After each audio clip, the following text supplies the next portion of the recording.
Alexa, play Stockholm Syndrome by One Direction. Who's that shadow holding me hostage? What usually comes to your mind when you hear the words dark romance? So dark romance books often explore the depths of human desire and push boundaries of acceptable behavior. A really popular dark romance book is Haunting Adeline.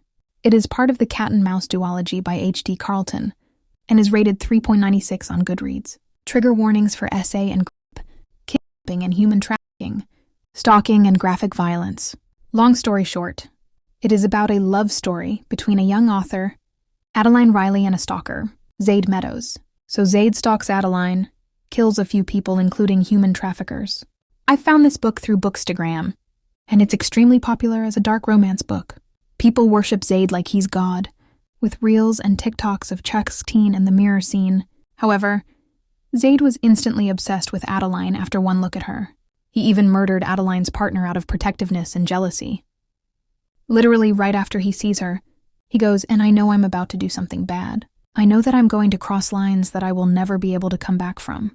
And there's not an ounce of me that gives a fuck. Because I'm obsessed. I'm addicted. And I will gladly cross every single line if it means making this girl mine. If it means forcing her to be mine. First of all, that's not really romantic. If I get a stalker who sends me severed hands and roses, I'd personally be freaking out and calling the cops to get this man off my property. And forcing her to be mine. Has he ever heard of consent?" He also pretty much Adeline with a gun in later chapters, which is extremely up.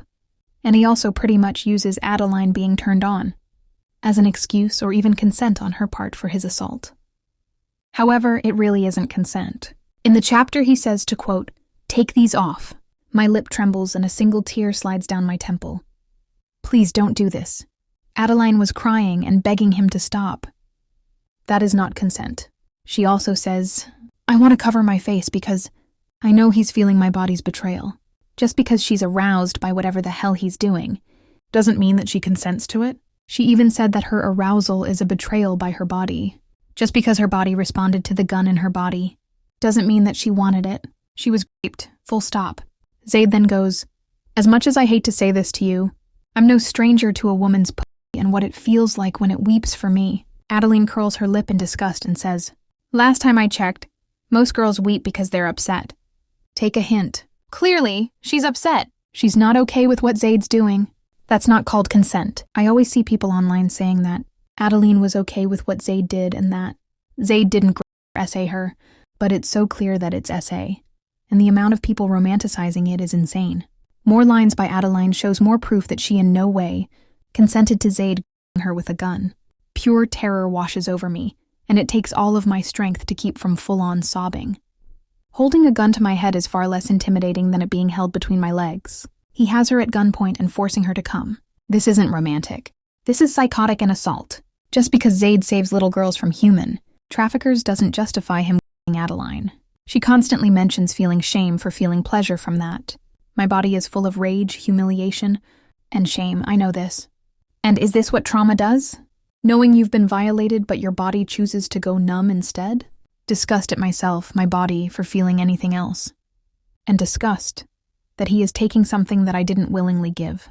This is just disgusting of Zade, constantly preaching that all men that dare lay a hand on a woman or a kid should go to hell, but also doing this type of shit. For avid Zade defenders, does Adeline sound like she enjoyed it? Or does it sound more like SA? All I want to do is break her, shatter her into pieces, and then arrange those pieces to fit against my own. I don't care if they don't fit. I'll fucking make them. This is what he said. He's such a hypocrite. He prides himself for taking down human traffickers and pedophiles while he does the same thing to Adeline at least twice. Being a hypocrite isn't sexy. I did this to myself. I know I did. This is what Addie said. He's blaming her and she's blaming herself. And half of Book Talk defends and tries to justify Zade for his actions. This shows how terrible of a society we are in. Because why are we victim blaming? She's being held against her will, without consent. And people still glorify Zade and treat him like he's the best book boyfriend. Girl, you would be falling in love with a rapist. You do need therapy. Go get it, really?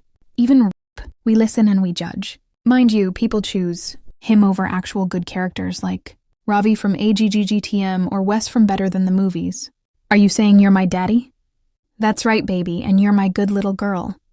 This is the man who claims to hate pedophiles and saves children from trafficking, his ego, his savior and God complex, believing that he's a literal God and thinking that he's powerful and that Adeline should belong to him isn't hot. It's narcissistic, and we're reading about a man that's in his 30s, a woman inside her house at least. 3 different ways for at least 500 pages. He tortures people, has zero remorse for doing what he did to the sex traffickers and Adeline, who literally pleaded for him to stop and felt violated afterwards. The power imbalance also isn't hot at all, and it's just another example of men going after women weaker than them. This book thoroughly explores the blurring lines of consent and arousal. As I've mentioned before, I believe that Adeline has Stockholm Syndrome from constantly being stalked by Zade, and the trauma that she went through might have clouded her from Zade's control and manipulation. He literally forced himself on her with a gun that is utterly unacceptable. According to this Reddit post, it explains what a morally gray character is. On Book Talk or Bookstagram, Zade is always shown or promoted as a morally gray character. However, him struggling with a dark past doesn't mean that it's an excuse or a redeeming factor to stalk and say a random girl you just met. That is not the meaning of morally gray. People saying that Adeline fell in love with him because he's charming, is hot, whatever, but he literally didn't give her a choice. It isn't even forced proximity. He isn't forced to be with her. He forces himself on her, and there honestly is such a big, big difference. Before you go, oh, it's dark romance, it isn't for everyone, blah, blah, blah. To make things clear, rape is not dark romance, or romance at all. It is a crime. It can get you years in prison, traumatizing the victim for the rest of their lives. But somehow it's excused because it's a hot 6-foot man. Adeline has repeated something along the lines of, please, just leave. I don't want you here. Just leave me alone. Zade has never respected her boundaries or privacy. No means no. How hard is it for people to understand that? No means no, Penny. A comment I found on Goodreads explained this perfectly in my eyes. While I don't really care much if you do enjoy the book for various reasons, what irks me is the romanticization of the rapist in social media and the idea of rape. This book is on shelves in bookstores in my country. Normally this wouldn't be a problem, but books like Icebreaker are wrapped in 18+ warnings and triggers, and books that romanticize grief and SA are available for kids to read. Don't get me wrong, it's still bad for kids to read books like Icebreaker, and it's perfectly understandable for all the warnings, but Haunting Adeline never has those warnings all over it. Pretty hypocritical of me to say this as a minor, but kids could read this and believe that is justified. Promoting these ideas in bookstores basically says that SA and grape is normal, and that men can love you even if he violates you, and is so incredibly harmful to the younger generation. Stuff like this happens in real life, and while I'm fortunate enough to not go through that, victims might feel their experience is invalid, and that if you feel arousal while being groped, means that it's not grape. Overall, it's ridiculous how this book is heavily marketed as a dark romance, when it clearly isn't a romance, only a relationship built on trauma and violence and assault. Labeling it dark romance doesn't make it okay for the MMC to grape the FMC numerous times. The glorification of rape in this book makes me sick. Rape should not be romanticized. Okay, bye.